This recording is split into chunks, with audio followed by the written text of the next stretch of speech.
Today we're recording from Passion to Progress HQ and we're joined by the inspiring Joe Patterson. Joe's a long-time coaching contact of mine who's been in the industry for well over a decade. He's the founder of Passion to Progress, a dad to Sebastian and a newlywed husband to Olivia. He's on a mission to inspire his clients, his family and his peers via the vehicle of health, fitness and personal development. Joe and his business partner Rory have recently taken the bold step into creating the South Yorkshire Health and Fitness Network with the aim of making stronger connections and driving referrals between professionals just like us. So welcome to the Fit Dads podcast. Thank you. Joe Patterson. Thank you for having me. But first of all, this is just mental. So sick. So sick. As soon as he walked in, he was like looking at the kit like, this is a little bit fancy, which most people do, but actually, to be honest with you, compared to some like podcast setups and YouTube stuff you get out there, it's very basic, mate. Yeah. Really basic. It doesn't matter about the kit, it's the people. I agree. Yeah, people in the content. Yeah. Hence why I've got you on. And here we are. Which for us as well, this is our Dads on Tour series, really, isn't it? We Pretty much, yeah. We've done two now. We've obviously Mick, we've got yourself, and it's actually quite nice to get out of the house a little bit, isn't it? Just come to a different spot. 100%. I say meet new people, but we've known you for years, haven't you? Pretty much. And we met a few weeks ago at your new little baby, which is the South Yorkshire Health and Fitness event now. Yeah. So what that is a business network, specifically for fitness professionals, not just personal trainers, but it can range from brands like ESN, which are actually pretty worldwide, to local brands which do prep companies such as like Meal Prep and Ping.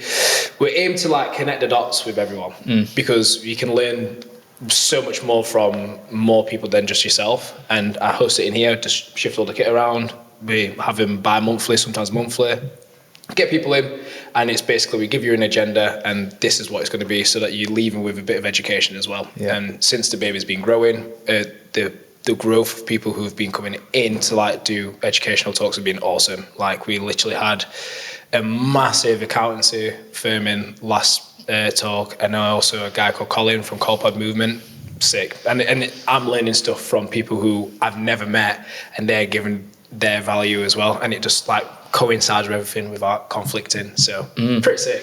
I've been to the one and I thought it was fantastic. I mentioned this to you at the time. I said I think it's great that someone's taken this initiative to connect people in our industry, because let's be honest, the coaching world can be quite lonely. You're in your own, if you're working in a gym, maybe it's quite social, but especially what me and you do, we've got our own studio now, and it's quite daunting at times, isn't it, being by yourself? When it's quiet, you're like, when you're used to being in like a massive public environment and when you're hectically busy and then all of a sudden you get your own place and you're like, is this, you can associate quiet with being bad, but it's not actually. No, for sure. It's just actually quiet because it's silent. Yeah, I think for you, because it's probably quite a poignant question. It's like, well, how have you found that transitioning from like a big gym?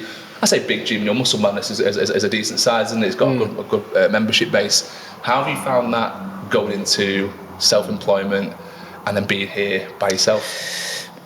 To answer that question, it's kind of like scale down really, or scale down in terms of like population.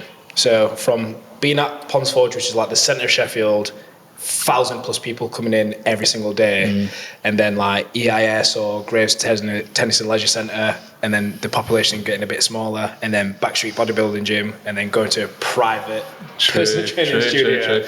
It's like you go from like a funnel of massive people to like specific individuals. And the first couple of months, I will admit, were frigging hard, like emotionally, mentally, because you don't get that PDF to be like, this is what's going to happen in your first 12 weeks, and you're like, what? This is mad. So like being sat on the let's call it the couch over there, and looking at me like, this is mental. But because you're used to having like a one-on-one or a call or something like that, this is kind of like my man cave / studio, / like office, I should say. Yeah. So I don't really see it as like a studio as much now. But as like the times have like developed and I've got used to like this area, I see it as like, this is like my playground to do pretty much whatever, and utilize it and just take advantage of having the space. So yeah, that's like a quick way of like explaining the transition, I should say. I think you've done it the right way. I think every new PT, generally the first thing you struggle with is you've got no reputation. you're fresh into the industry and you can't really get any clients. So the best way of doing that is go into a mainstream gym, get a lot of footfall, speak to people, build your reputation, your profile, your business, your clientele.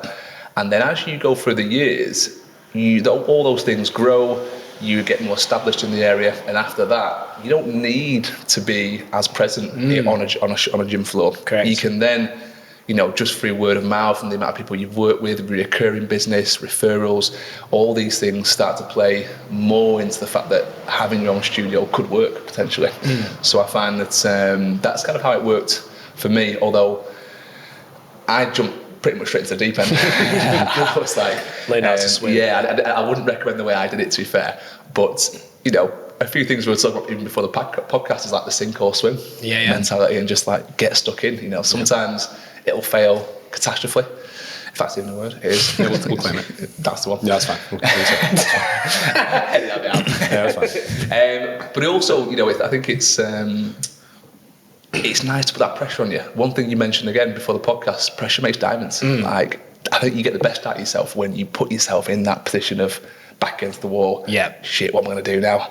Yeah. I think I've always responded better to that, for sure. Put me in a corner, I'm fighting out of it. That's just how, there's just no grey area with that. And like, even when it comes towards like getting the kit, and I was very specific with like what I wanted and how I wanted it to be. I wanted everything to like be on brand, so I didn't want to settle for less. I wanted this, I was going to get that. So the mentality behind it was, which helped me to make. To be honest, I'm not going to lie, moving in here was actually really easy. Like, it wasn't actually hard at all. Like, I knew who to ring. I knew I had the trust with people established at an extremely high level. So the turnover of getting everything into here was literally a week, and that's including getting the carpet tiles down, everything all in.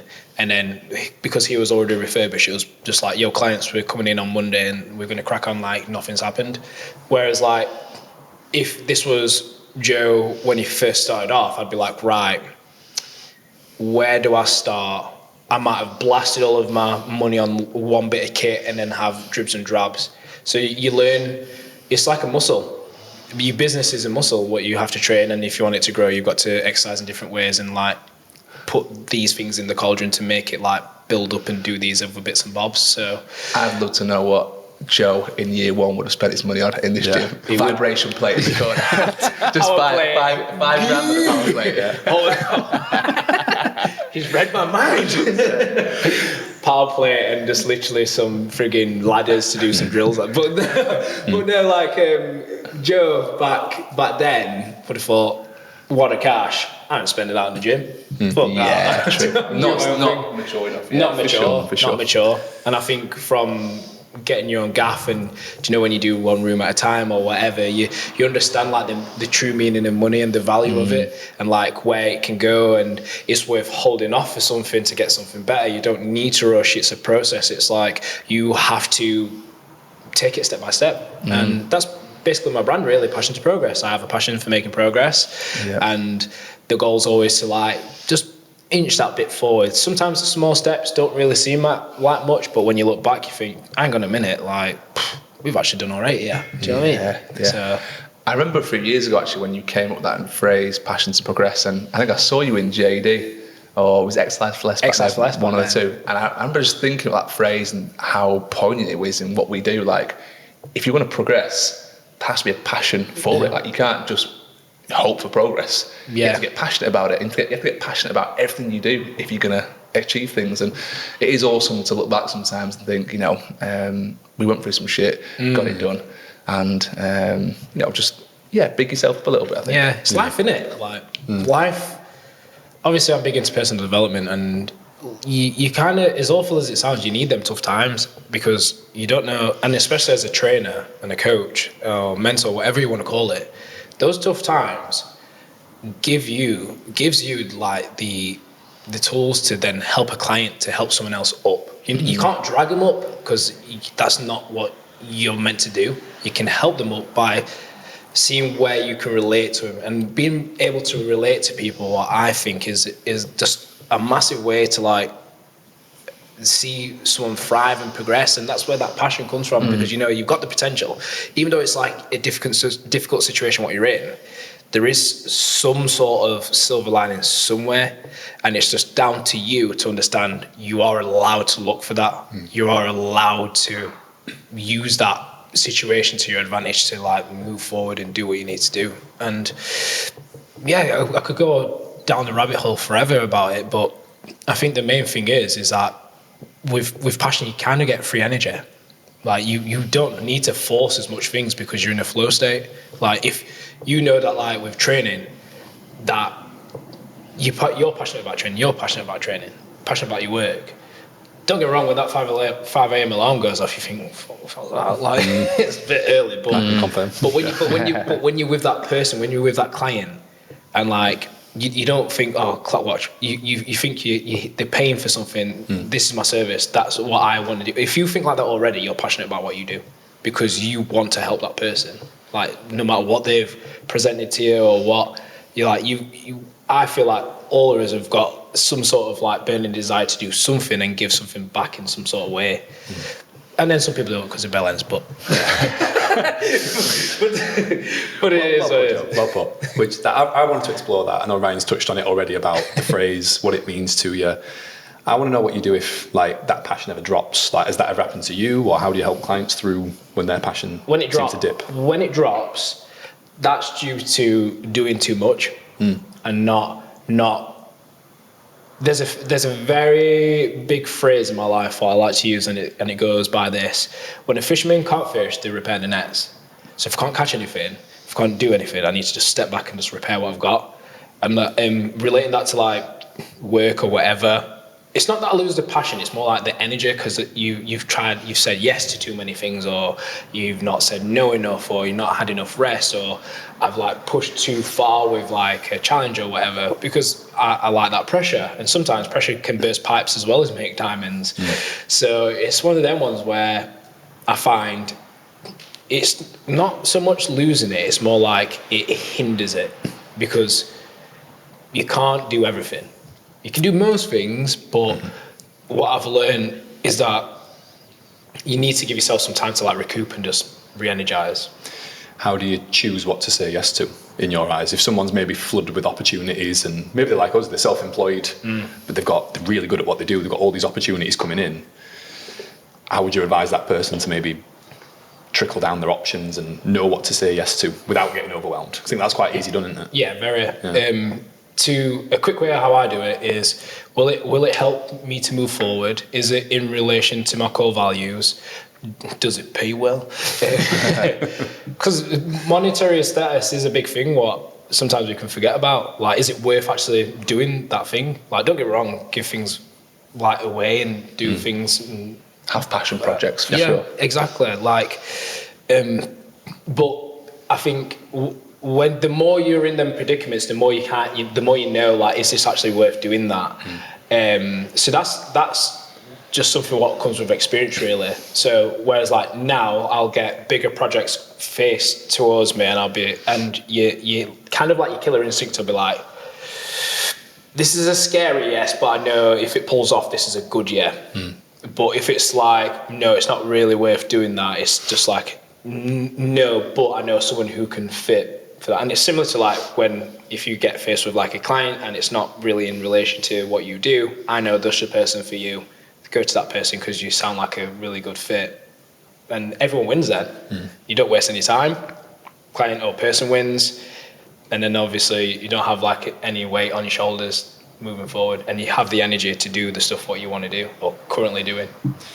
I think that's amazing that you mentioned about referrals and actually having the confidence to refer out and sort of put that person first.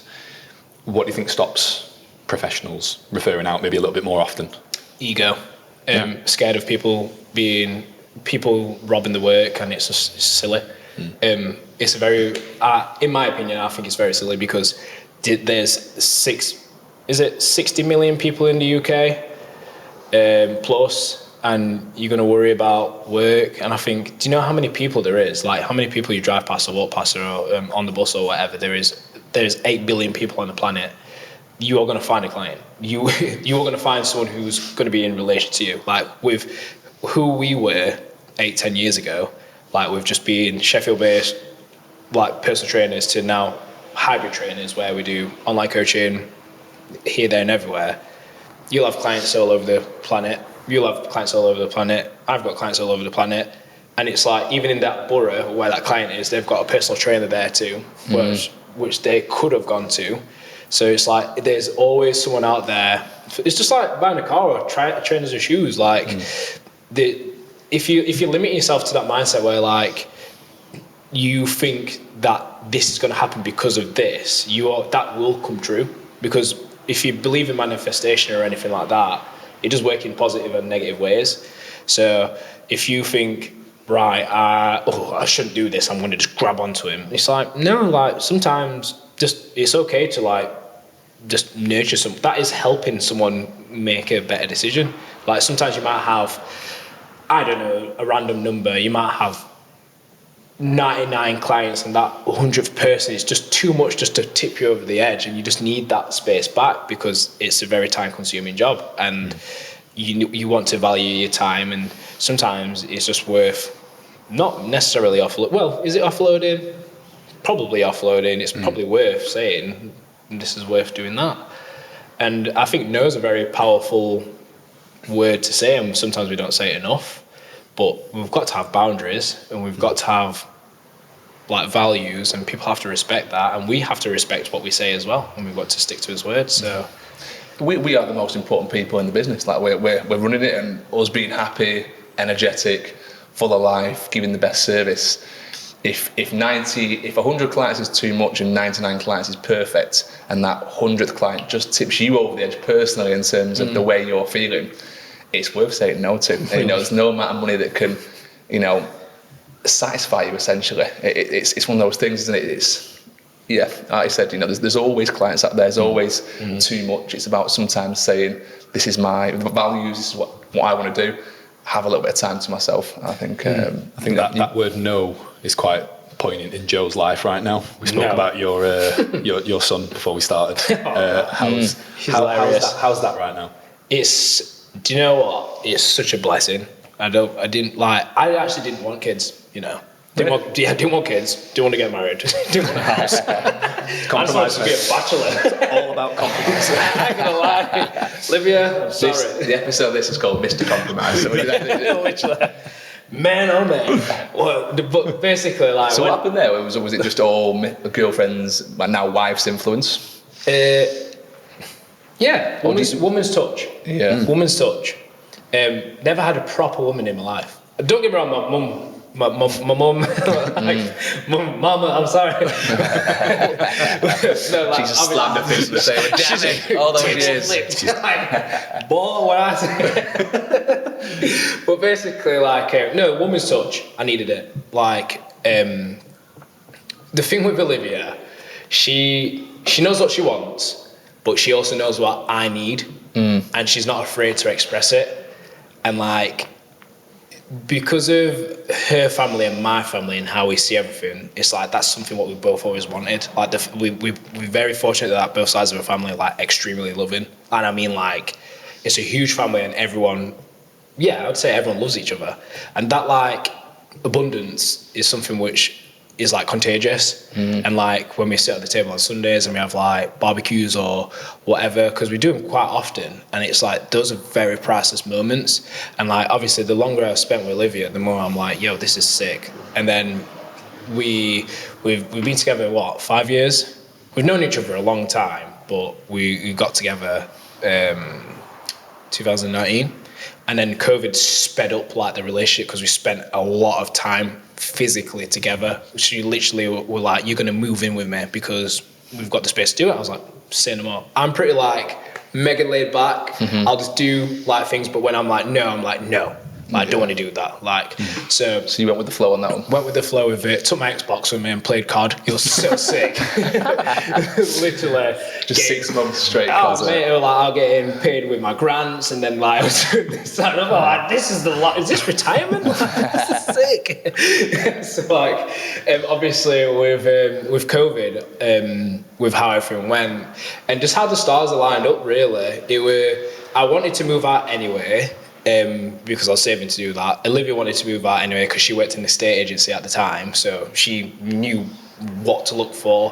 The house prices wasn't crazy, so it was a good time to strike, good time to go for it. And just the way how things lined up, literally struck, got this house, moved in within like 8 weeks. And then we got the dog, Illyria, who we rescued from Wales, and the woman was called Illyria, so we was like, oh, we'll call it Illyria. That was simple, did that. Bought the dog instead of doing one of the rooms, it is what it is. But she's like my best friend. The dog, not Olivia, but... we can't edit that bit out as well if you want to. I need to stop taking drinks. Because I never know when Joe's going to drop out. Something to make me laugh. Sorry, brother. So then I'm kind of going into a tangent of like life here, but I think it's only the easiest way of like explaining how everything's progressed. So don't know what that's about, but with that, and then do you know, having my dog, actually, she's been awesome because she teaches you a lot about patience, especially when they're a puppy. With her just shitting everywhere and doing all sorts, and you think, but you're a puppy, so we'll let you off. And whilst I was working at Muscle Madness, which I mean hyper grateful for, because that place just let me just do whatever I needed to do. There was like, here's your keys, don't miss your rent, never miss my rent. Cracked on with it and just worked my arse off.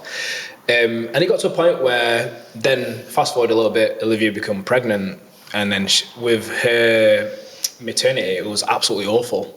And I mean, like, it was like after 4, 5, 6 months, they were like, yeah, you're kind of not getting paid anymore. Wow. Fortunately, at the time, well, you're getting paid like a small amount, but it's not much, is it? It's not much, no. and it for me, and I feel like as a dad, as a alpha male, whatever you want to call it, you just have that instinct in you to think, do you know what? Fuck this, we're not living like that. So then you work. Whilst building up the turnover, profit, stuff like this, then the opportunity arises with getting here. Because Sebastian, so fast forward a little bit more, Sebastian was born, and there was a year before we were getting married. And I said, Liv, this is the year when we strike, because we can't do it on the year of marriage because we're going to have to sort everything all out with the actual wedding. Sebastian's going to be a little bit more active and be all over the place. So it's going to be pretty difficult for us to like move this over here, do that, and like me fly down to London to get some kit and do this like very spontaneously. So when it comes towards thinking, I think pretty far ahead. Not like, I might think a day ahead, a week ahead, a month ahead, but I do think like 2 years ahead. What's it going to be like with this? So whatever actions I take now, I always think there's going to be a consequence somewhere later on down the line.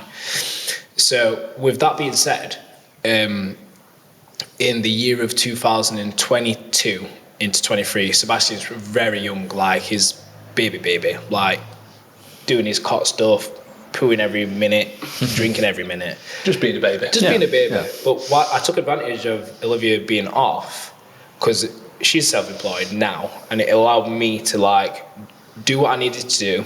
And with how the books were looking with going forward for the unit, it made sense for me to get a studio to have the freedom to like bring Sebastian down or the dog and do what I needed to around my times. Because with Madness, I can't tell the owner, I need this space and I need to bring my son down and do this. It's just too much. Like, and for my integrity, I thought it would be unfair for clients to like move their times around, because our lives were basically revolved around work. And because we work the abnormal hours, we don't work the 9 to 5s, we work the polar opposite times to that, and then in the middle of the days we're either doing some mad stuff or chilling or like creating something. So being a creative person, I need like space to I need space to think. That's how let me think. So like having the space to think helps me to like create all sorts of stuff. I'm able to fly around corner to my mum's if I need to with Sebastian and drop him off, because that's what we do as dads. Mum, what you doing? I'm free. Okay, so so do that, and then obviously with my dog, because her demeanour is proper sound, she's really good with clients, and because of her fur, she doesn't like make anyone itch, and like people just blah blah blah blah blah. So it lined up, saw the place on Rightmove commercial. literally, I knew the landlord already. I was like, this is really weird. But I need this place because of like this situation. Here's my business plan. This is the overthrough. This is my targets. This is what I'm going to do. This is how I'm going to hit it. This is the service what I can now provide having this extra space. He thought about it for a couple of weeks. Went, yep, cool, okay, sound. He rung me up and went, you've been unfortunate, you've not got the other unit. I'm like, what other unit? He thought I wanted the whole floor. Oh, really? So there's a tattoo parlour from the other side. I was like, bro, I don't need that, but that would be pretty cool as an office. But but I don't need that. Like, I just need here. Like, just give me the space. Give me the keys, boy. Just give me the keys. So long story short, we went through all that process, got the keys, signed the contracts, blah, blah, blah, blah, blah. Boom, here we are.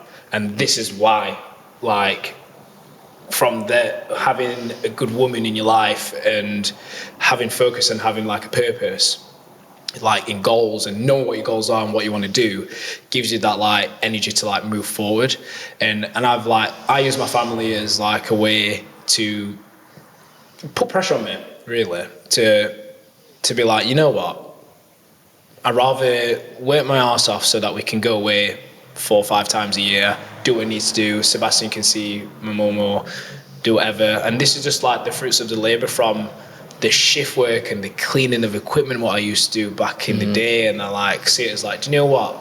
You are allowed to like reap the benefits of like the work. And it took 13 years to basically start from the first year. But it's just aggressive patience, really. You've earned your stripes. I think you have to a certain degree. And I think we've spoken about it so many times, but it's one of the issues now with like the online marketing. We've spoken about it being like the Wild West, basically. The guys just coming in there, seeing the big numbers and thinking, 15k a month. Yeah, like, you know, and you don't have to have any formal qualification. You don't have any formal certificates to be an online coach. If you've done some kind of 12-week cut and you've got some great shots and you put them on Instagram, and suddenly you're an online coach. Yeah. And it is. I was speaking to the guy arguing about this yesterday, about how hard it is to police this thing as well, because you essentially you've got people's health in your hands when you're a coach, and it is very risky. It's very dangerous. If you get it wrong, people can come back for you. And I guess if you're doing it for a business, there's potential liabilities and things like that. But it's almost giving certain people a bad name. I think, you know, people actually want to help people who've earned the stripes, people who've got lots of experience, education and certificates. These guys can really, really help you out. But if there's a lot of bad people in the industry, it just takes the whole industry, I think. Do you know, I agree and disagree with that. Okay. Do you know why?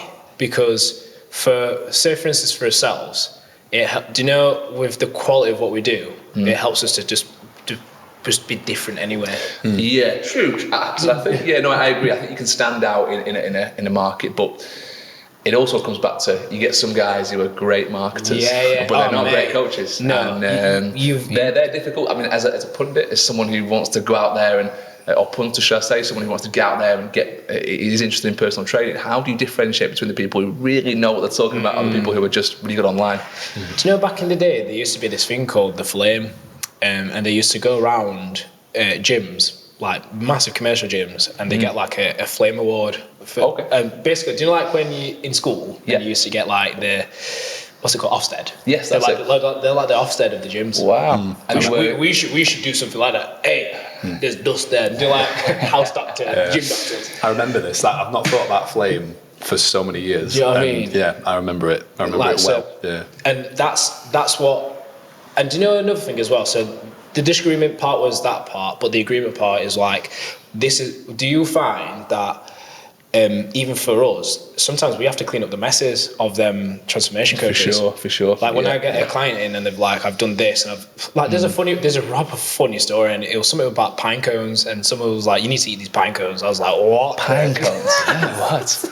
Wow. This is what I mean. That's a nuance. This is what I mean, bro. I'm just like, step this way. I'm just like, we'll sort it out properly, because the way how I know that us three do it is like, you're going to do it right, and we're transparent from the start. And it's like, if you want to transform, we can do that, but understand that there is health phases. We've got this, we've got that. There's other underlying stuff what we can do as well, so that you can put you in an optimal state.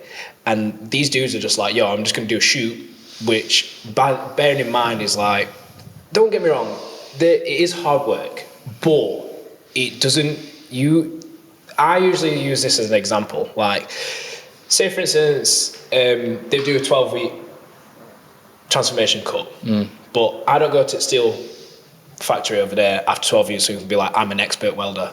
Do you know what I mean? I don't walk in and just do 12 weeks of training and then go really well and weld a line and be like, I'm now absolutely awesome welder. And just because I've put some like ads in to say that I'm a welding guy on Facebook doesn't mean that you are that guy. You like, and that's how I like to flip and reverse it, because I think that's easy. You're picking the easy way. You're going down that route of like, you might get your friends and family, which are clients, but there's a reason why there's a qualification to teach all of the other stuff, to like be coached by a coach properly, not just do a program. There's a difference between being coached by a coach and following a program. Following a program and being coached by a coach is two different things. Like personal training and online coaching are two different things completely. Yeah. Do you know what I mean? I think that person who does label himself as an expert, it's like a bit of a combination of like overconfidence and just delusion. Correct. And I suppose to word it a little bit differently, a question that I wanted to ask, if you were going to talk to Sebastian in 15 years, if you can leave him a message right now to say, right, son, if you're looking for someone to go and transform your health or get you in amazing shape, what advice are you going to give him? What's he going to look for? Look for someone who sticks to the word. Look for someone who follows through on that word as well. So sticking to the word, following through on the word, and they inspire you. So when I did a competition like years ago, this is 2016, I did it with Mike Thurston, who is not a prep coach.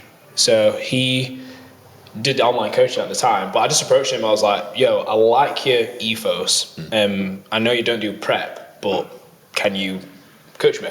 And he was like, yeah, cool. Did you go to him because of his status? Yeah. So status.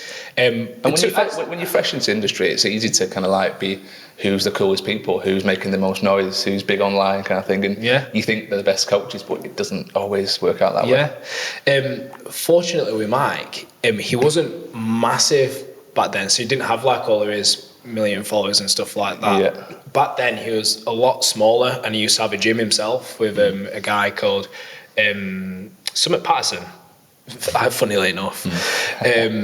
But yeah, so like when you're working with him like on a one-to-one basis. So we used to just chat on the phone. He actually come down from Newcastle. We trained at Muscle Performance, in Hillsborough. Trained there. Wow. Pretty sick. Like, and meeting him in person, he was like, he's exactly how he is, like online. Yeah. So with that, it was sick to like learn how he coaches his people, because I think he's got all his fancy app and stuff like that and loads of people, but like his videos, what he does on like nutrition is exactly how he would coach you through, and his calculators and how he calculated everything. Like my diet was like literally pucker. So that's what that standard of online coaching back then was like stupidly high. That would obliterate a lot of stuff now. Whereas like the saturation of it now is like, you can just get on an app, you can just rebrand it, you can what's it called, whatever it's called, but basically you can do all these things which are easy to like make you look like that dude. So with back then, like going back to Mike, and when I picked him, and going back to the question what you asked, Brad, those are the things what I would suggest to Sebastian to like follow, and I wouldn't be offended if he went down personal training and didn't choose me, because sometimes you just listen to other people better. Like, it'd be like me telling him how to play badminton and I don't play badminton. So to be fair, if my dad tried coaching me, I think I wouldn't listen. Back in the day, I'd be like, I'm sorry, Dad. No, I need someone with credentials. Again, another phrase that I've used. Balls that ball. Another phrase I've used a lot is like the shoemaker's wife doesn't wear shoes, because they don't always trust who's closest to you. They don't see you as a professional, they don't see you as someone. He's just my partner, he doesn't even know what he's doing. Do you know what I mean? He's that bloke I see him, he's farting, doing all that stuff around the house. Do you know what I mean? I'm giggling at your Instagram post yesterday about when you're training your missus, and then you're getting her into post, and that's like just like what Olivia's like. Like there's a lot of things where I think she bring a lot to it, but she just isn't like that. She isn't like us, you know, a lot of people aren't like, when you're not into the online world, you don't really get it and understand it. Like, that's just some weird, some weird videos out online, you know what I mean? But they don't understand how important that is. I was like, it's funny actually, she'll hate the fact I'm telling this, but but we're going to do it anyway. Which is exactly why I'm telling it. So, I was saying to them, like, you never really like it in my posts. And she goes, yeah, but they don't go up my timeline a lot. Like, definitely muted. I've been filtering out the algorithm. Does she definitely follow you? Yeah, she follows me, don't worry. But she's like, you don't really like me in my posts. She goes, oh, and I turn up the next day and she's liked every one for the past like 2 months. So I was like, oh, that's nice. That's sympathy, like. But she was like, will it come up on the algorithm? And I'm like, yeah, probably. Like, That's fair. That's funny as fuck. I was like, but she doesn't really get it. She doesn't understand the algorithm. She doesn't understand how it works or how it helps. And I'm like, it does help though. You gotta kind of pick me up a little bit. You know what I mean? Help me, please. Any consolation? Amy said to me the other day, she was sat scrolling through her phone and she went, yeah, you can have a like. I went, you're not going to read. She's like, no, just have a like. Yeah. I'm like, that's not the point, man. Yeah. Oh man, that's funny, man. That's class. But they're not like us. They don't get like the online world and how it works. And going back to what you said about Mike, I think you're absolutely right. You can tell who was like pioneers in certain areas of the fitness industry, and the guys that I was following, and both of you guys probably following back in the day, most of them done really well because they just, number one, had a passion for it. They weren't relying on anyone else. There was no one else. There was no tech. There was no other resources. It was just magazines and books, and they read all those things. And they made their way in the fitness world because there was a real want and need to help and put out good information and filter out the bullshit. Which you've already spoken, Joe, about like how seamless that process was when you went through it.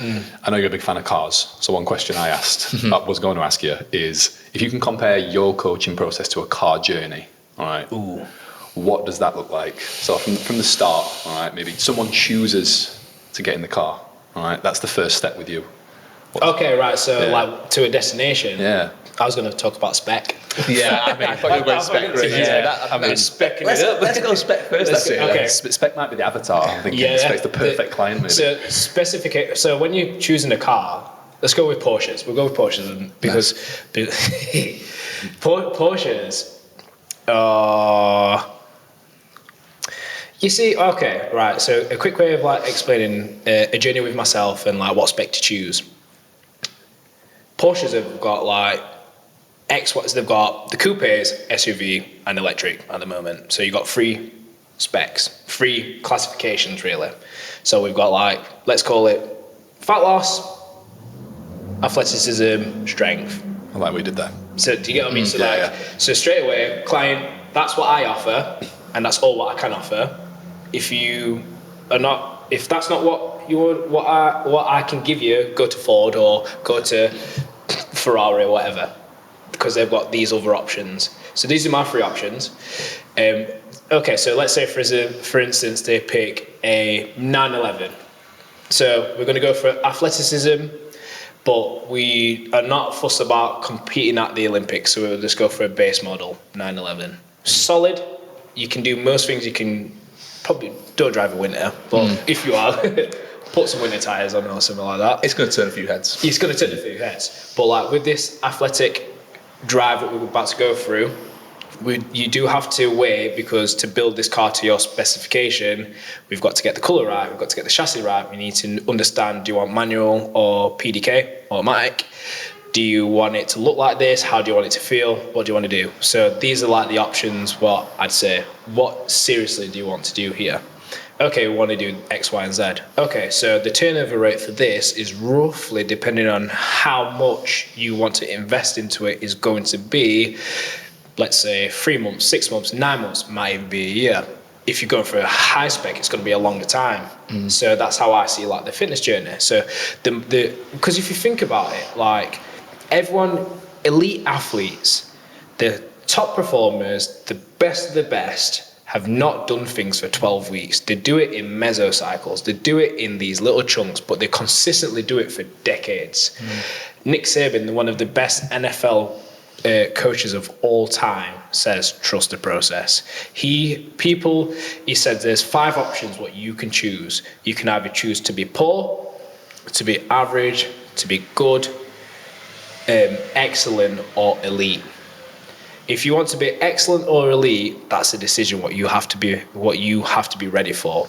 If you want to be poor, you do poor actions. If you want to be average, do average stuff. If you want to be good, do good things. If you want to be elite and if you want to be excellent, you have to be ready to make the sacrifice to make room for that excellence, that elite mentality. But your process is going to be tough. Like if you want to go from being poor and up that scale to that point, relating back to the cars, like if you want to have a one-of-one edition, you've got to spend a lot of money. You've got to spend a lot of time. You've got to know what you want. You've got to own that car. You've got to maintain it. You've got your servicing history. You've got all of this, that.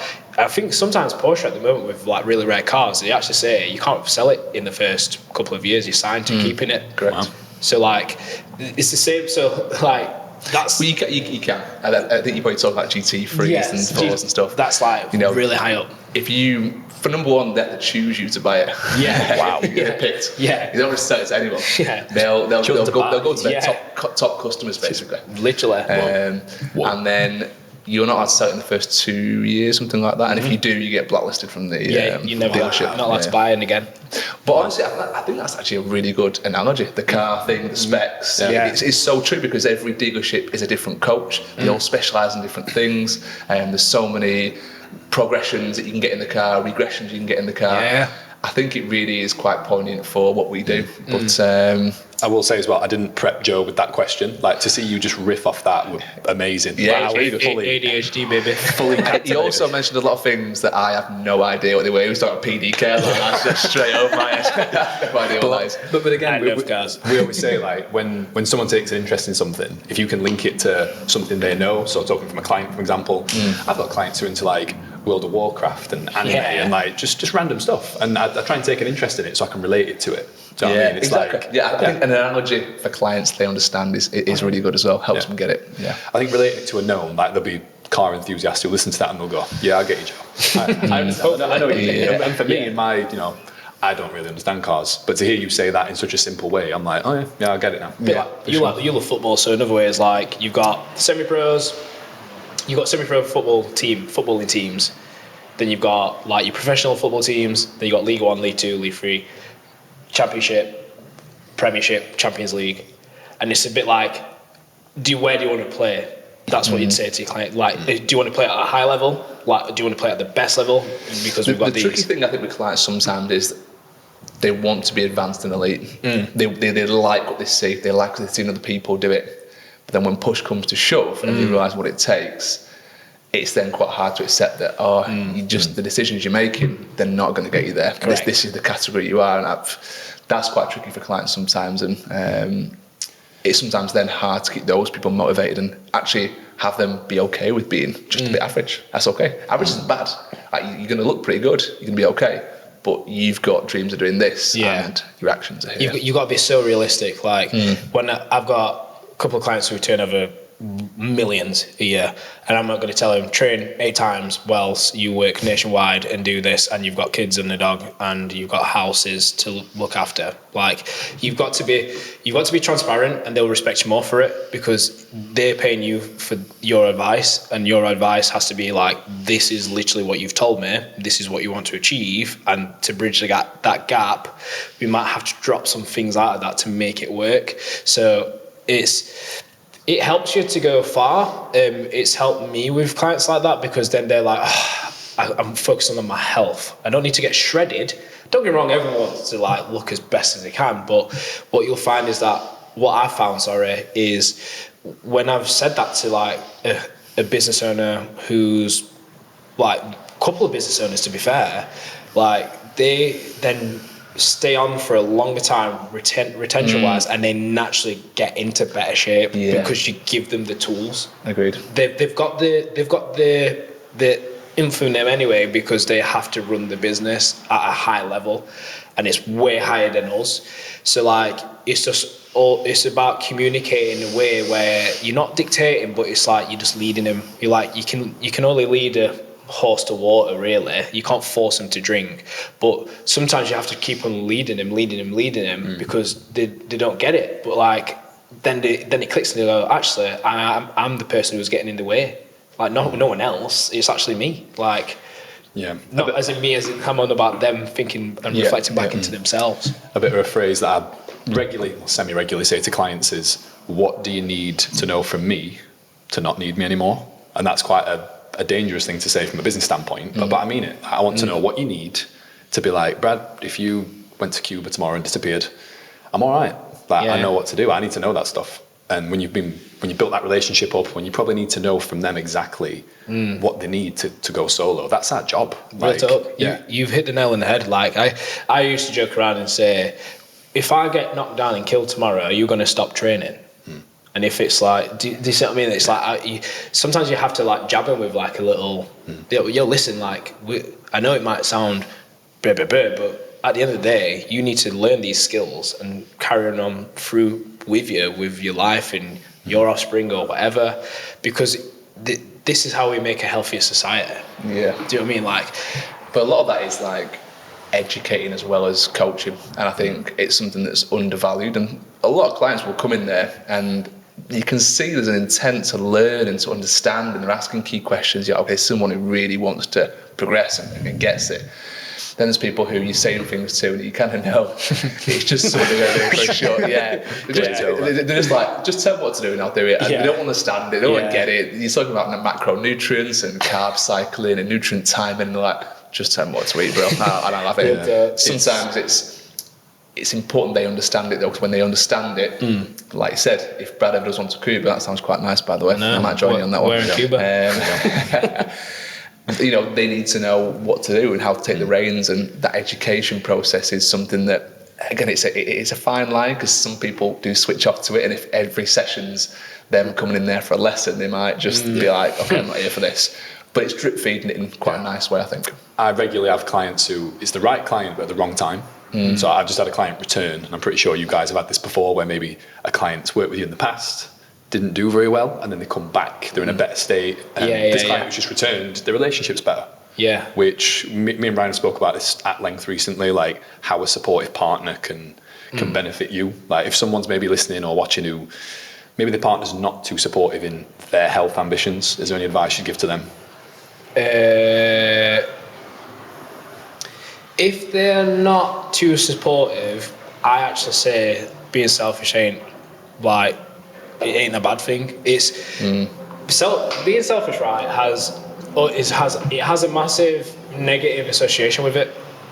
But self-care ain't selfish, because you have to look after yourself, and your health is the number one asset on the whole entire planet.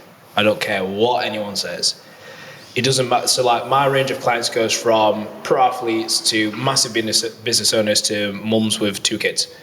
But the whole demeanor, the whole core to it is that their health comes first, because they feel rubbish.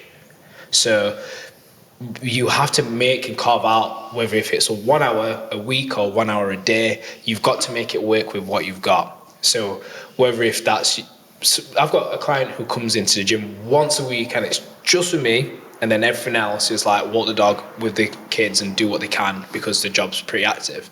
But I'll use my whiteboard and draw out something like art attack and be like, this is what it looks like for you, but this shoe would not fit this client.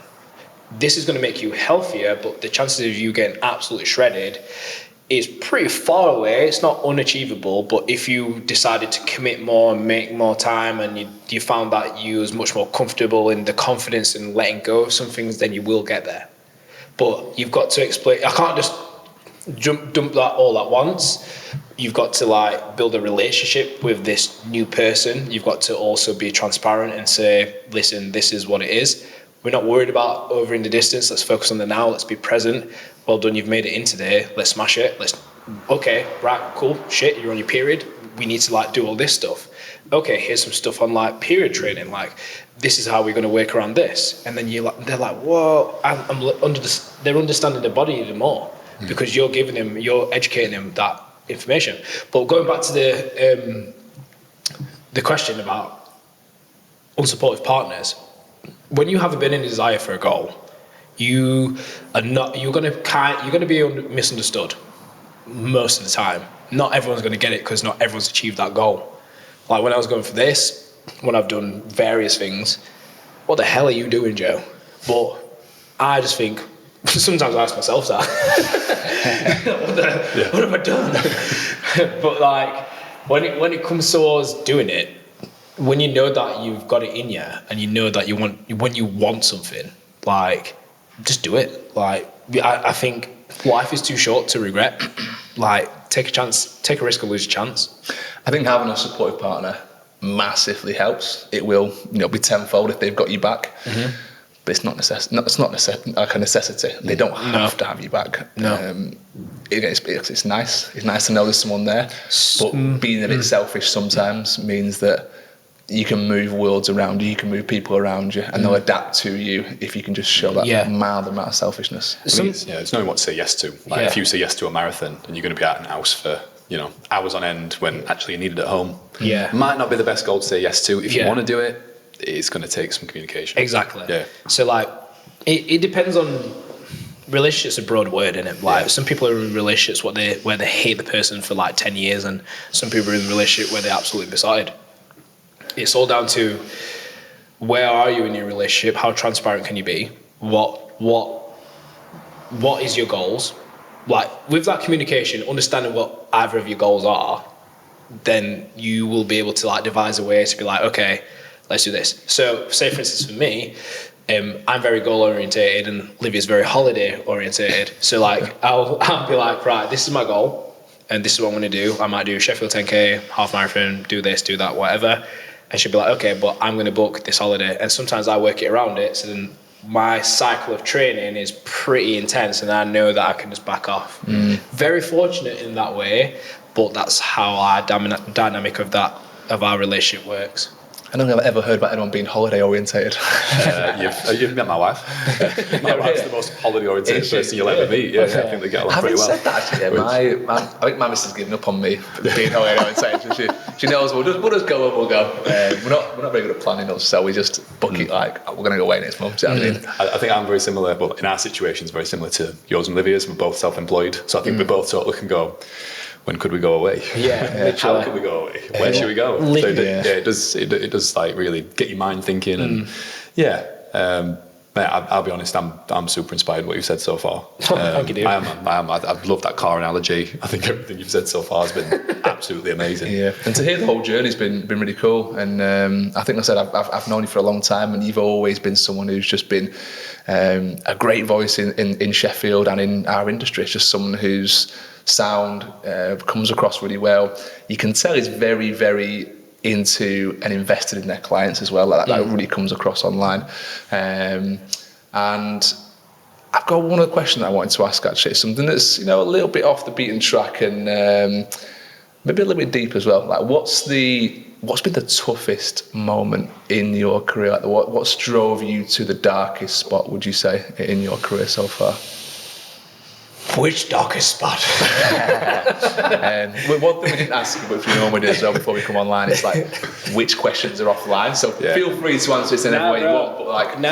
I'd rather answer it because it's not all sunflowers and like puppies and for sure sunshine. Do you know what I mean? Running the business is hard. It's dark. I want to know what yours is for sure. I come from really humble beginnings, so I've always been a chaser. So that's a catalyst behind the drive, because I think seeing my mum struggle and being a single mum as well, being pretty hard to see her like scrape things together and do what she can. So like for me doing what I can now and then giving back to her is like, that's fucking priceless to me. Yeah. So like that is a big catalyst. Family is everything to me. Like family to me is like literally like Vin Diesel, Fast and Furious. Familia. Like no, familia. Literally, I got family. So like family is everything to me.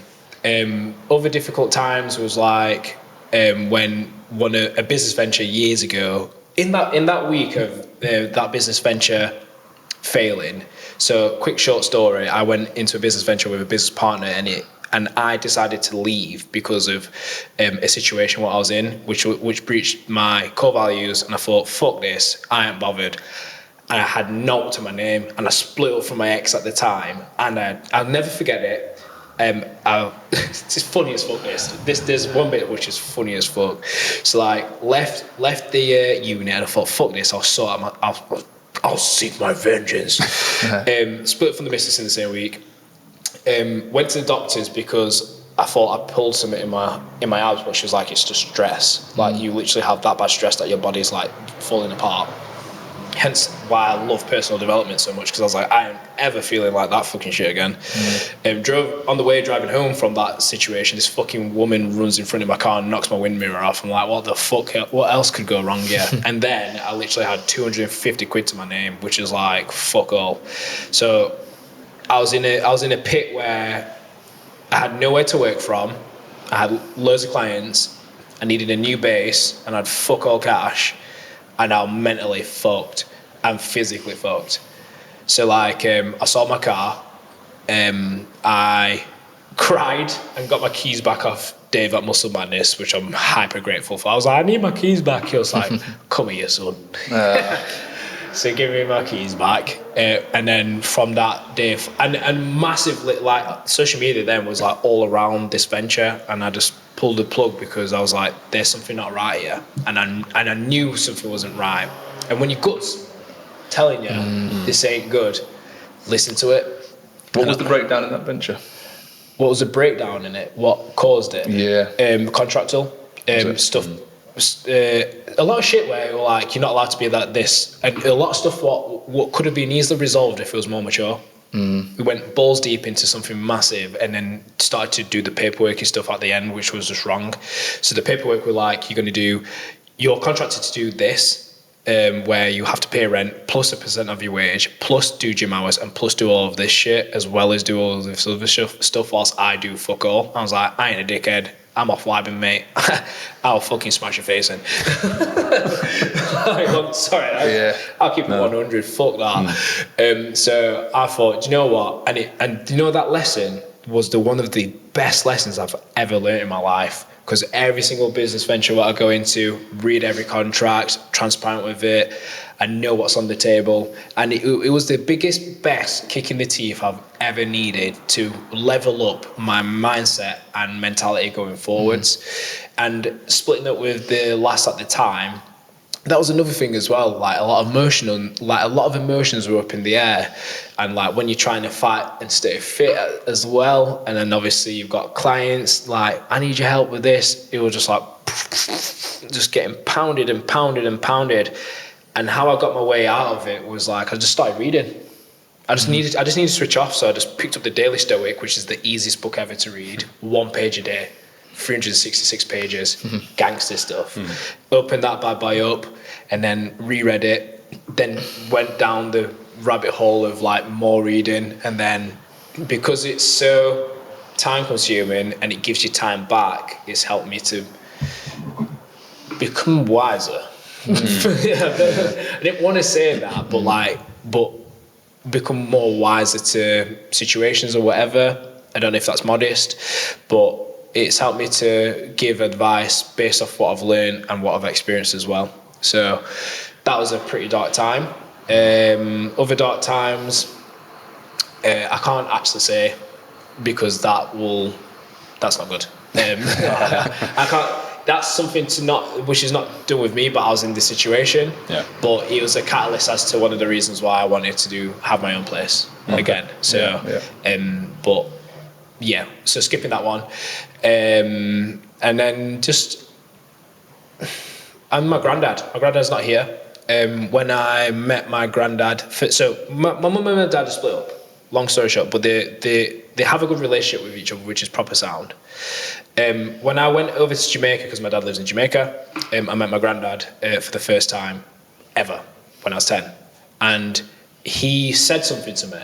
And it's just always stuck to me. It was just like, I've been waiting to see you. It was simple as that. And in that 3 weeks I spent in Jamaica, he died. And it was just like, this is fucking intense. Like, reflecting back on it. And it was weird. I don't know what it was. Obviously, my relationship with my granddad, it was like, it's just built and it's just gone.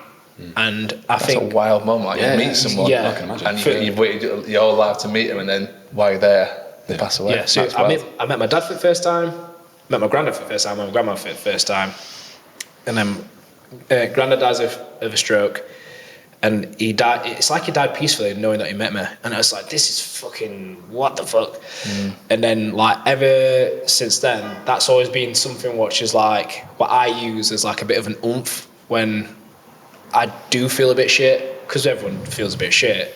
And I like, sometimes I wake up in the morning and because it's dark, I might look up and just see a star and I think, it's the guy in the sky, probably granddad. I think, fuck it, let's go fucking do something with what we've got. Like, because every moment counts. Every moment is a special moment. Master Oogway from Kung Fu Panda. To lighten up a bit. The first Kung Fu Panda quote we've had in there. Yeah. For now. First of it. It's begun. So I kind of view what I've learned from like the Daily Stoic and like Stoicism reading, and I've always had a natural knack of like making a light of bad situations, because I think you can't let things weigh you down too much.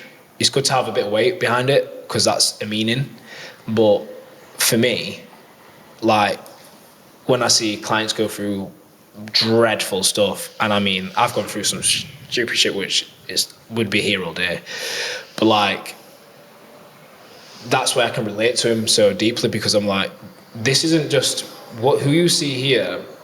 This smile is made from a lot of sad times, a lot of times where it's been like, this is fucking hard. Like when I've had to walk to work through the rain because we couldn't afford to do things, couldn't afford to do like, I don't know, even meal prep. Used to shop in Iceland and do mad shit.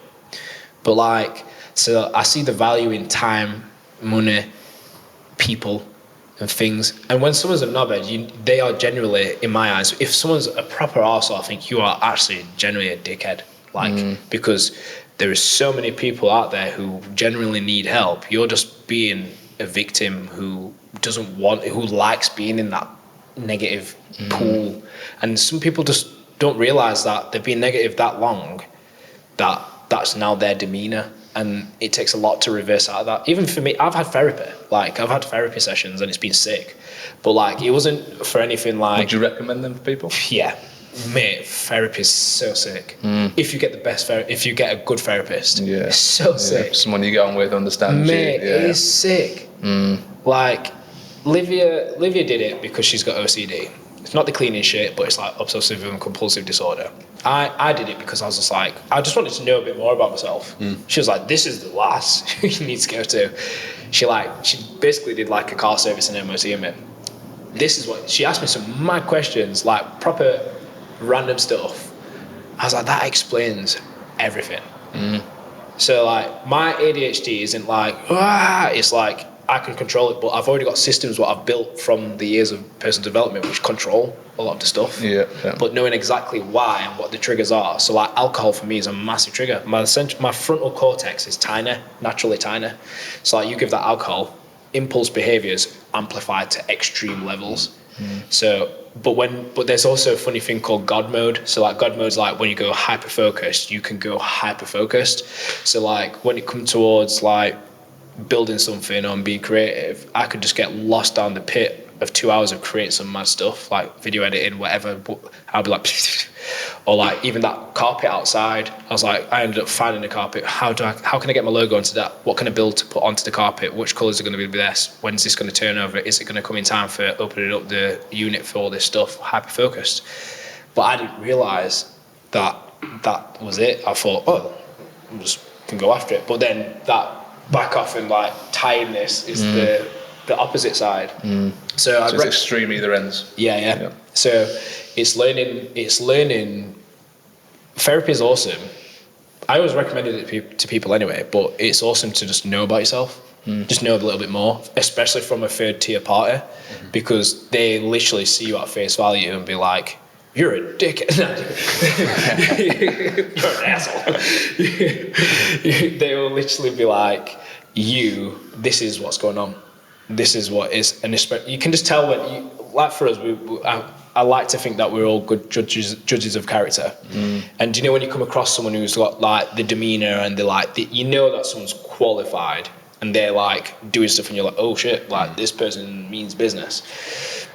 And sometimes as coaches we can be uncoachable because we're coaching that much, and to just absorb some new coaching information, we're just like, this is fucking sick. I think it's hard to pretend to be someone for a prolonged period of time. So like we usually see this in podcasts, don't we, where people usually, they're a little bit tense for like first 15, 20 minutes and they just relax. And then we get to see who they are, and that's what all this is about, you know. So if you've got that mask on, if you're wearing a mask thinking this is how I want the world to see me, it'll soon slip. It will. You may as well bring a bit of open honesty to And the world. I think as well, when you're not yourself, I think you very much struggle to create true bonds with people because you are not opening yourself up. I think to let people in, you have to be open, you have to show your personality, and that welcomes and invites them to be the same. And that's when that real connection and bond generates. Yeah, I think that's testament to you, like meeting or reconnecting with you, meeting Rory for the first time, you're doing the networking event with. Like amazing. You'd never know if you would not have shared that story about, you know, business venture gone wrong and deceiving your core values. Like you've got that point of reference, that extreme point of reference to say, I ain't doing that again. Yeah. And Rory's clearly connected with your core values. Yeah. And that's wicked. So yeah. And I think it shows strength of character to go through something like that and come out the other end and not be deterred from setting up new businesses and starting new ventures and having this place and doing the things with Rory and the health South Yorkshire health and fitness stuff. It's not deterred you, which is really good. I think that can make or break people in those ventures where it's like, right, it's just not meant for me. You wallow in your own pity. You go and get a job somewhere, you fall out of love with the industry. Like that's so, honestly, we can laugh about it, but it's so easy to do. It's really easy to do. Like really? People fall into that kind of mentality, that self-wallowing, and so many dreams are lost because of that. But again, strength of character, you're here, you're doing it, smashing it, and yeah, it's been great to hear the story today. 100%. Is there anything else you wanted to ask John? No, just in case if anyone wants to either come down to Passion to Progress or get in touch with you, like, number one, where are we right now? Two, where can people find you? So we're at the Passion to Progress Training Club. It's a private facility, but once you know where it is, you know where it is. We're on Leviston Street. Best place to find me is on Instagram, joe.patterson, or the business page. But they're both business pages, really. Joe Patterson is more like me and what I do, family, rare to 10, stuff what I do behind the scenes.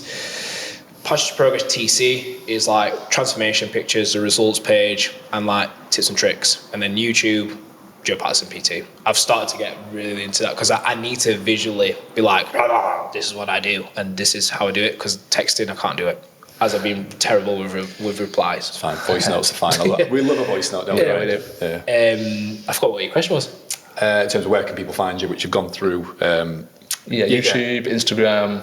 They know where to find you. Cool. Just YouTube and Instagram. I keep it simple. Find me on there. And if you're stuck and you wanted to work on your personal development and you want to get fit and be pushed and have a laugh and have a coffee downstairs, don't be shy. Yeah, sure.